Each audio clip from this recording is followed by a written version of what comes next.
La clé de l'énigme se trouverait-elle de l'autre côté de la Manche? C'est la conviction des enquêteurs.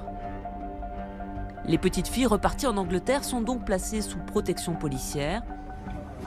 Et les gendarmes creusent maintenant du côté de la famille Halili. Et une information les intrigue.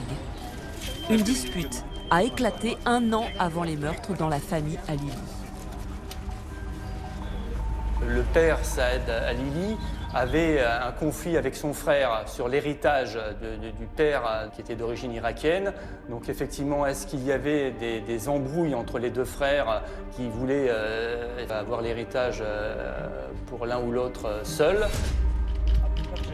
Zaïd, le frère de Saad, devient le suspect numéro 1. Il est soupçonné d'avoir voulu l'éliminer pour récupérer l'héritage de leur père. Nous avons rencontré James Matthews, l'un des meilleurs amis de Saad, et il confirme les relations tendues entre les deux frères. J'ai parlé à Saad de sa relation avec son frère, et je me souviens de la conversation où je lui disais que les liens du sang étaient plus forts que l'argent. Alors pourquoi tu te disputes avec lui? Saad m'a dit que son frère était allé voir leur père en Espagne et il lui a fait signer un testament qui était un document vierge. Alors Saad se méfiait de son frère parce que sa plus grande crainte était que son frère veuille la moitié de tout. Et donc que Saad perdrait la maison. Ses enfants étaient la chose la plus importante. Et la deuxième chose la plus importante, c'était sa maison. Parce qu'il avait mis toute son énergie à l'entretenir et à en faire un endroit agréable à vivre.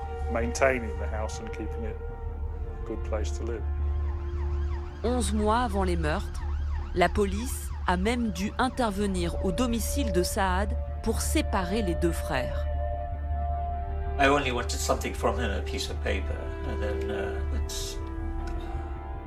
Je voulais juste obtenir de lui un bout de papier.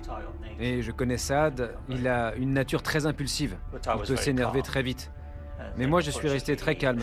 Mais malheureusement, il m'a attaqué. Et ensuite, il a appelé sa femme pour qu'elle appelle la police en disant que c'était moi qui l'avais attaqué. Il était sur moi.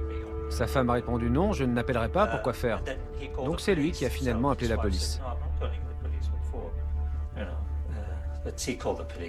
Mais aucune preuve tangible ne permet aux enquêteurs d'établir une réelle connexion entre cette brouille et les meurtres.